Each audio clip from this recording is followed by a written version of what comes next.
Welcome back, everybody. Bienvenue. Welcome back to the canyon. Welcome to another in a long and storied line of Quickviews. Only this one is, it's Proline again. It's another Proline thing. Shaker MT coming through. Second offering. Proline Flat Iron XLs. That means G8, presumably. No ribs, no belts. Very good, very good. Like that amount, that's the kind of lip we like to see, and what they would call a rim protector. A nice surface for that to sit down in. I thought that I had everything prepared. I thought I had my tire sizer ready.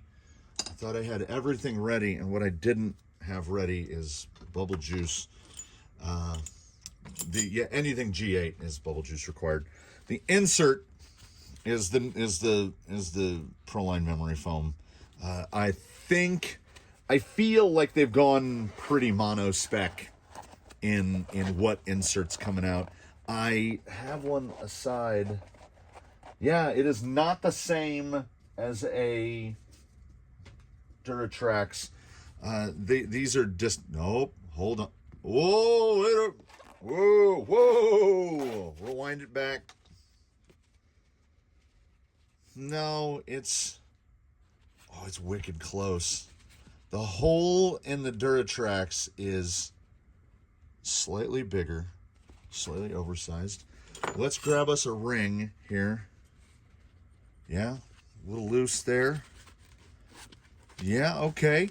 All right, I'm good with that. I like this new foam. It's tight enough to where the beadlock ring real snug in there, but not so tight that we get a bunch of fold over, which will make that foam pinch inside the ring. So this is the new foam. This is the new Duratrax foam, like what comes in a Fossil.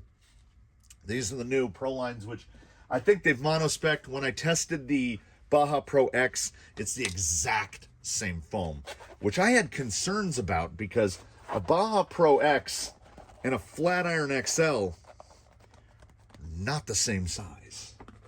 So we have identical inserts in these two tires. The Baja Pro X is taller and wider, and they run the same insert. But the Baja Pro X did what I begrudgingly categorize as remarkably well. It did really, really well. Aside from the side hilling, which we expected to be a point of suffering, that tire will, of course, in the future have tests performed with other manners of inserts. Sits down nice on the ring, as we would hope and expect it to.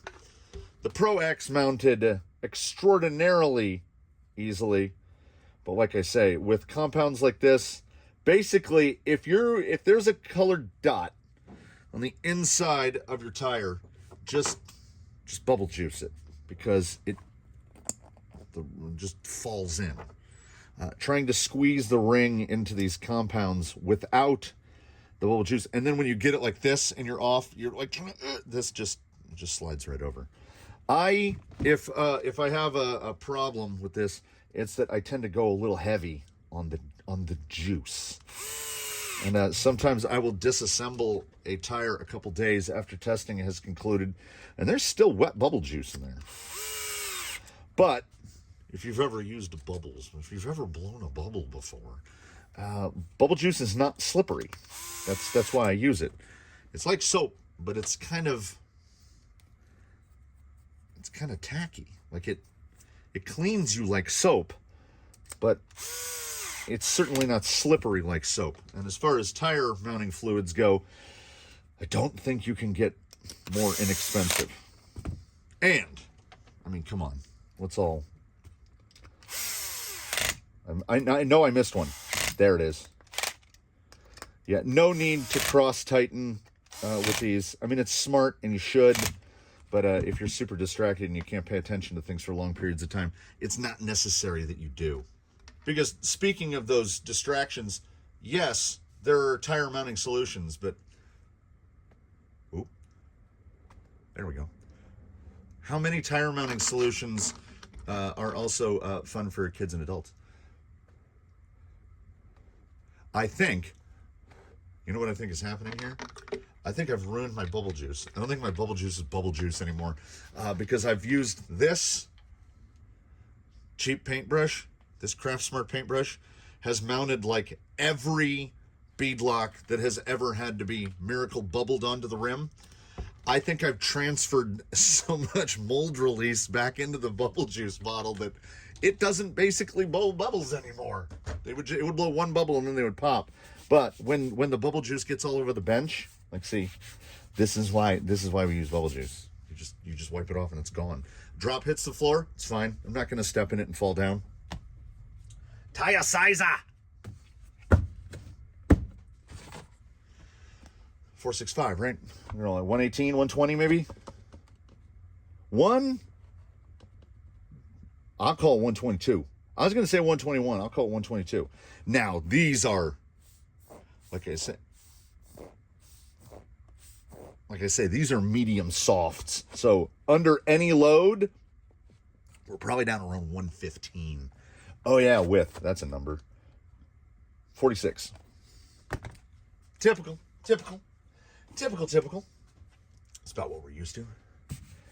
Weight on a standard non-weighted alloy run-of-the-mill beadlock, 170. Little light. It's a little on the light side.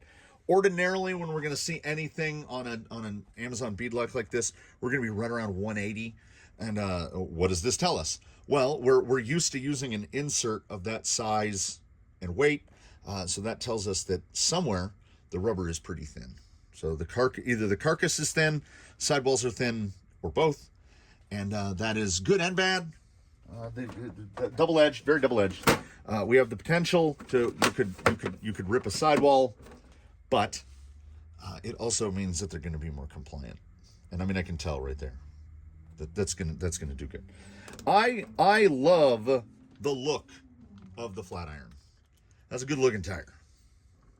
And it is also, it's much like any crawler tire that we're looking at. I didn't even pay attention when I mounted these.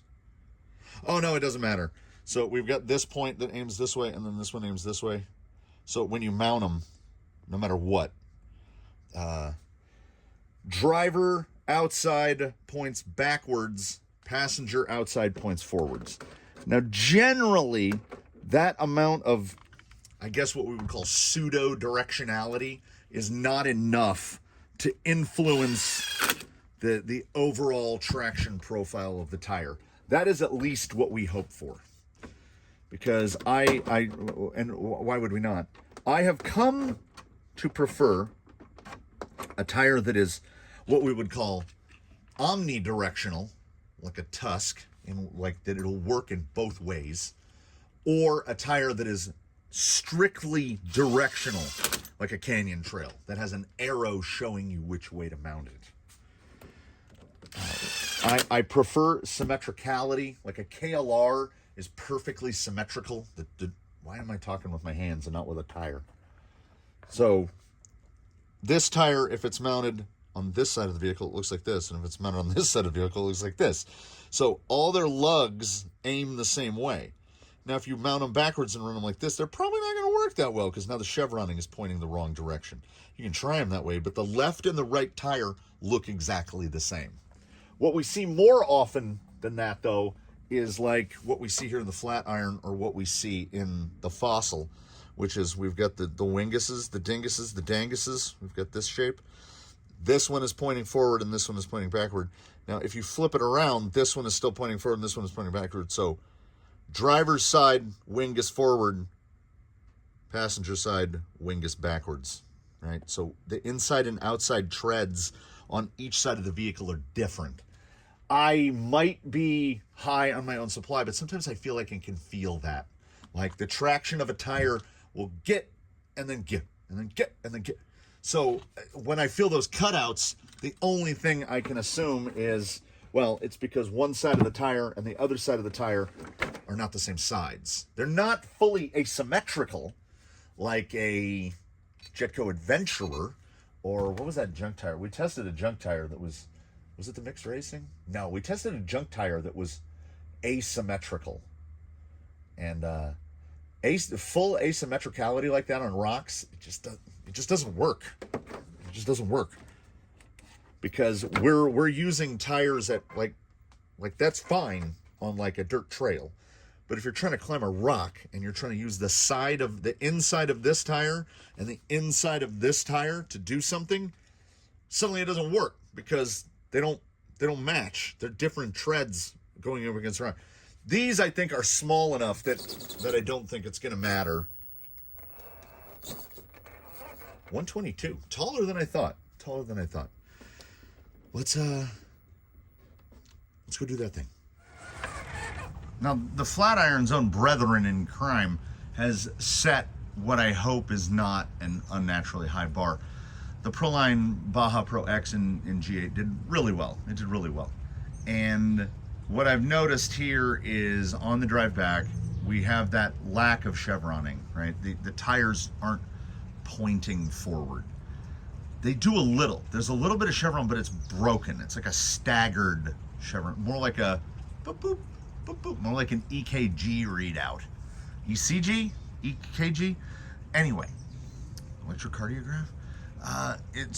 Like the point is high and then the point is low. So it's a little darty, like the steering, with no steering input, like, it's moving, it's jumping back and forth. Does not matter.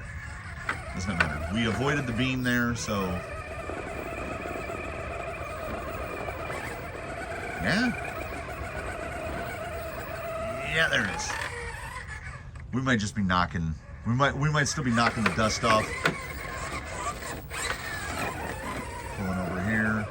Pro X actually pretty much managed this. I think that was an instance where that big lug actually got it done. Well, I saw a little hop there. We'll just do the shuttle around the side. Now what we want to do is we want to stay right side of the beam here. Yeah, that's good positionability. And everything else considered and or ignored, I like the look of this tire better. Like, I like the look of the Flatiron. The Flatiron looks like a tire. And I know the Baja Pro X is a tire, but to me, it looks cartoony, almost on a level that the USD Sticky does. When I saw the first 1.1 USD Sticky, I was like, that can't be. That's another thing. That's another thing. See how these softs do? Yeah. Just that little, right here at entry, a little bit of rise. But then we get enough smush that I think, I'm forecasting, probably a bad idea, but I'm forecasting that these are going to do a little better on the side hill than the Pro X did. Yeah, that plastic bumper. In. Now we're going to have to reposition. Well, that's a high nose. Yeah, the traction profile is very different. Very, very, very different. It is nice on occasion to be able to test two tires in relative proximity to one another, where the compound is the same, but the tread block is very different. And the Flatiron and the Pro X are very different. So it is interesting to see the differences in that performance profile. Straight through. Pulls it back. Yeah, I got a little up high and still almost made it. Yeah, for a tire with no side lug, like, you can tell the stickiness. Like, the G8 is grabbing all of the greenery and just pulling it along with it. I have another tire in my head right now. I'm thinking about other things. Interesting. The Flatiron doesn't really pick anything up. Pro X was getting a lot of stuff stuck in the lug. Same compound. I don't think that that's something that lug shape has any control over. It's almost there. There it is. Yeah, strong, real strong.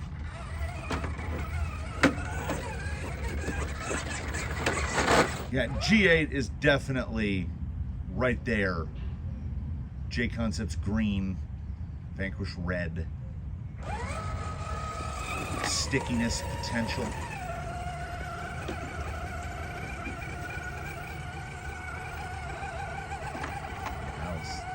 That was rock solid. This far in, we're not far in. Trying to ignore the cosmetics, but being unable to do so. I think I'd say that I like these more than the Pro X. Now, we'll get into some stuff with the bumps, and we'll see. Will that lack of chevroning on the tread be negatively impactful? Like I say, just like looking at the tread block on these tires, those tread blocks look good. There's some squeaking, some prolonged squeaking, but look at that drive. They just pull. They're not, it's too early to say.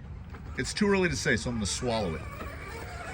So if this were a pass-fail examination, this here would be the pass-fail. Now, yes, I understand that most people just take into their mind the idea that if I buy a tire, I'm going to have to replace the foams. I think you've got to do reasonably well on your stock foam, particularly if you're not a junk view tire. These are doing well so far. Because as I've said, maximum traction is going to come from a single stage foam. So we're generally looking at the most forward drive that a tire is going to be able to provide. I see the amount of slip that we want, but maybe a little too much stick.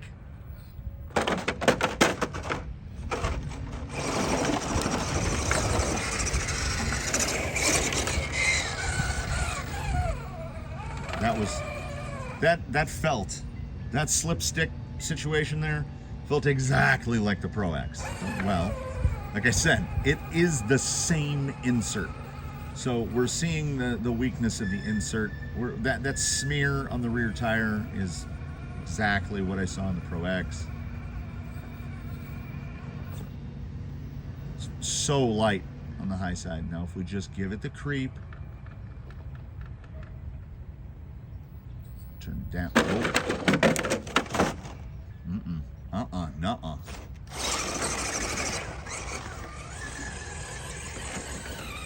Now, medium soft is more soft than medium. So those fallouts there are 100% the foam. The tire basically has no control over it. Yeah, like I say, in a quick view, we're not trying to compare one tire against another. We're trying to evaluate them based on their own merits. That's difficult. That kind of pure objectivity is difficult. That is very, very close to the top percentile boys in being able to pull that. We'll give you another clean one. Pulling this lip straight shot without a shuttle or a bump. Now, he looked like he was at his best right at the beginning. We'll do the normal shuttle line. Pull the rear end around here. You should have no problem doing it. A little bouncy jouncy on the foams. I think we're getting some rebound out of the foam. Yeah, great on the descent. Little bouncy. But for a stock foam, still very good. Again, almost there.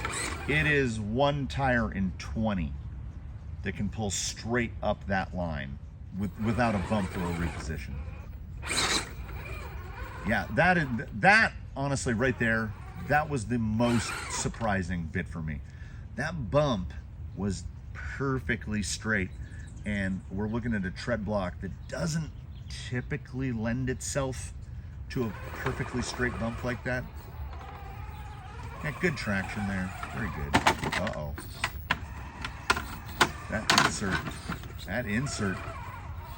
That insert is proving to be, and I said this, I don't want to feel like I'm fulfilling my own insane prophecy, but when I said they've monospec the foam, the Pro X is wider and taller, and this has the exact same insert in it.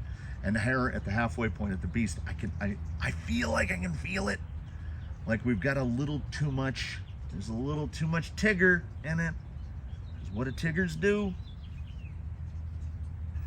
So, I mean, I don't know. Maybe I'm filling in a blank that isn't there. So it's not bias. I like this tire based on appearance alone more than I like the Pro X. And I know I'm not supposed to do. This is a quick view of the Flatiron XL. So I am doing everything in my power to evaluate its performance, restricted to the performance of the Flatiron XL. But maybe proximity breeds comparison. I tested the Pro X so recently that I can't help it. Like, it is fresh enough in my mind that I'm remembering how the Pro X did here. Like, if you turn so tight that you get your rear diff stuck on that rock, that's tight. These tires are so good at self-righting. Like, one of mentionably good, remarkably good, notably good. That side grab is just nice and just like so predicted and planted. My experience with Proline is, in recent years, particularly in crawler gear, limited for reasons that are my own. But I gotta say, this far in, as we're in the last third, the flat irons, they have it. They have that. They have that je ne sais quoi. Something about them. I don't even know. I would have to do side-by-sides. Look at the mush where that rear tire landed. Like, where's the tire? These are my favorite Proline tires. These have been very good to me. There's an intangible that exists above, that hovers above forward drive, lateral grip, rebound, all that's the ability to bump straight bumping. That was a kick, but it was very straight.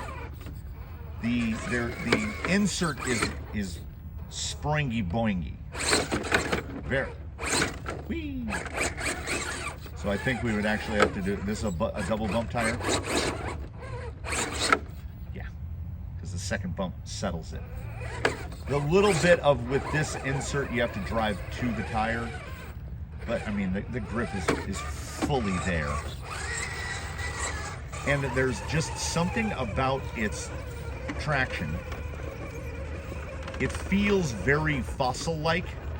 There are some perhaps minor cosmetic similarities. We got shuttled. Do we have enough to shoot it back the other way? No. The Pro X did inarguably better at this.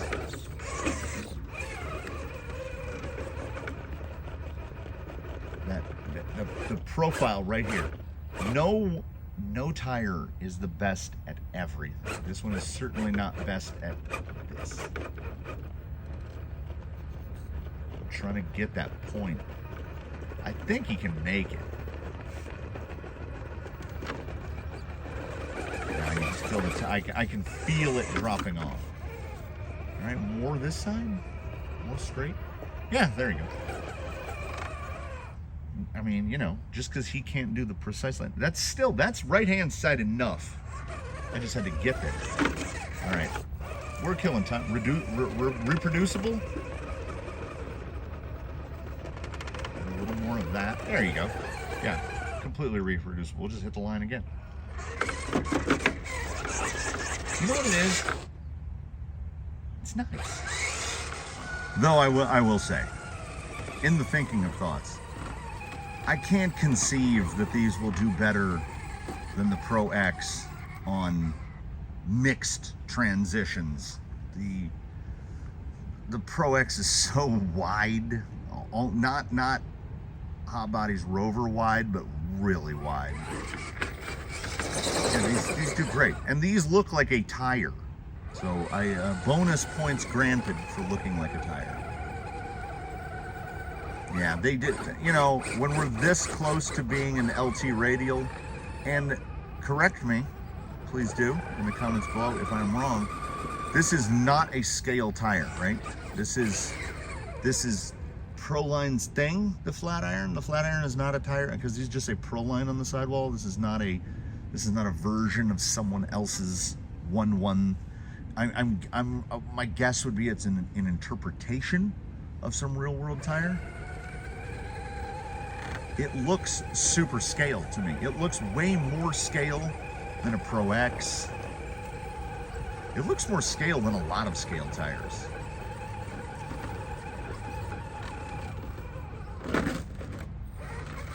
It doesn't have... Do it. It doesn't have just the most outright forward drive. But like... And yeah, I know this is a flyer. It feels better. It feels, I enjoy driving this more than the Pro X. It's a bit of a digger. Like the Pro X managed to successfully pull up over this lip. I don't think these guys, oh, all right, prove me wrong. Nice. Well, come on, shuttle across. Nope, no, don't do that. This is also a tire that I think changing the insert will only be better. I think the Pro X is I still think the Pro X is going to sacrifice some forward drive. And I think this guy's forward drive might actually, like, at the very least, not get worse. But his traction profile is going to get a little more fuller, a little more full-bodied, a little more rounded, which is what I would prefer. We'll have to try this guy out. We're going to have to see him in some other situations on some other rigs. It's done well. It's done really well. It hasn't had the wow moments that the Pro X had, and what I will base that on entirely. And this review is just ruined. Like I cannot separate the G8 Pro X and the G8 flat iron in my mind right now. I am comparing them against one another. I wish that I wasn't, but I would have to test them like a month apart to be able to have the mental palette completely cleared. The Pro X, I think, has more overall traction, but I like these more because at a certain point, I think for any of us and all of us, I think the subjective is going to overwhelm the objective. The Pro X has more forward drive. It's got more side bite. I like this tire more. It makes you work a little. Yeah, it's G8. So when we get into situations like that, we have no issues. It can do all the things, and it can do all the things, I would argue, as well as the Pro X. And in as subjective of a judgment as possible, I think it can do it while looking better. I think these look better. Same foam. It's got some springy boinginess. Side hilling is not outstanding, but it does everything else a real nice. Bare minimum lug noise. Tight.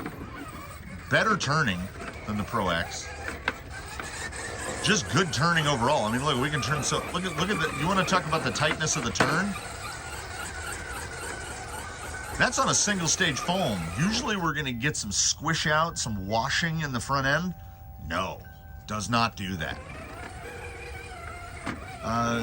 We will see over time if I forgot to mention at the beginning, Shaker MT, Platinum tier. No, what did I say? Palladium tier Canyon member sent these in, the Proline doubleheader, and these are the best These are my favorite Proline tires. If I had to be purely objective, I would give edges to the Pro X. Traction-wise, forward drive-wise, I like these more. That's just what it is what it is. And we're gonna base things on their own merits. And intangibles, that is a merit. Some tires can perform pretty well on the rocks, but if they're just a straight up pain in the ass to mount, why would I want to deal with those? I mean, I've gotten my mounting method pretty much perfected, I think. If I have to struggle with you to mount you, that's a big tangible to me. But in the terms of a tire's performance, that definitely falls into the category of intangibles. I don't even know what, like when I use my bad French, je ne sais quoi. There is something about this tire. There's something about it. I don't even know what it is. I can't pinpoint it, and maybe that's why I like it more, that it has that X factor. Do you see this? Do you see this bro chief right here? Yeah, what up? Oh, he's coming in. That's a big boy. What, you want to see him run? Oh, he ain't scared of nothing. That boy ain't scared of nothing. You ain't scared of nothing. Yeah, I like this tire. I like this tire. And, you know, I have a history, but like, what is it they say? The cure for intolerance is travel. You know, do it. I can't. I'm not going to go into it. We're going to leave it at the merit of the tire. All right with the tree branches already. The Flatiron XL in G8 from Proline is my favorite Proline tire now.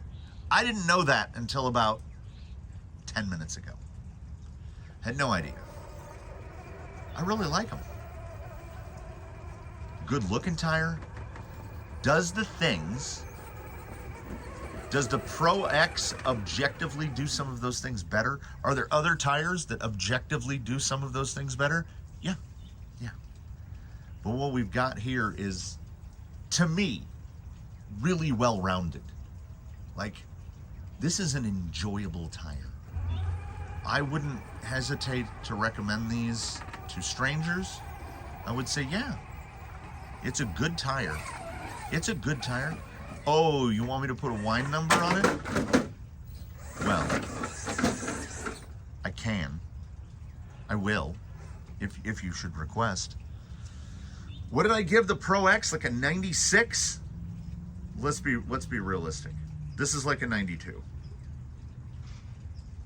Subjectively, all other factors ignored, it's like a 96. To me, it's every bit as good as the Pro X, but for different reasons. It might be in the same neighborhood as the Groundhog. I think I like the Groundhog 2 more. But it's in the conversation, which for me is a pleasant surprise. I am pleasantly surprised.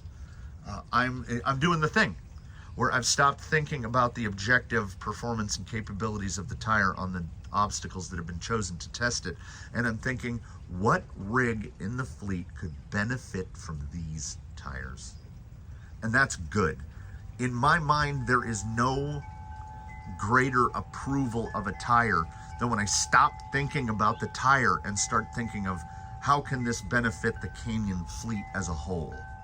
So good on ya, Flatiron XLs, buddy, you're all right. And I hope that you, one and all, are doing all right.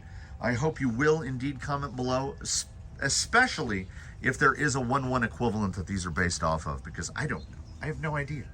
Most tires, unless it's glaringly obvious and says Mickey Thompson or BF Goodrich on the side, I don't know what they are based off of or are clones of or are copies of.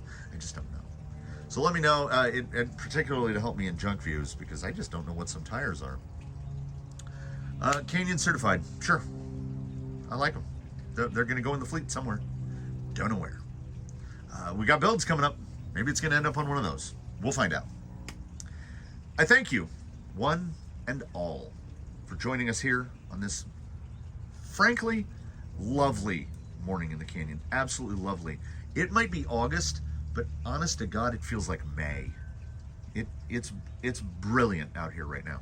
I thank you for joining us. I invite you to come back and join us for stuff that we have in the future. As I said, please do comment below. Drop a like should you feel so inclined. Subscriptions are free. Channel memberships are nearly free. Beyond all that, I do invite you, one and all, to do your very best to have a good one in between now and the time when we meet again. When, at that point, obviously, we will all have a good time together. So, I bid you a fond farewell and an adieu from the canyon. We will see you in the next one. And look, driving out through the tunnel. Does it get better than that? I say that it doesn't.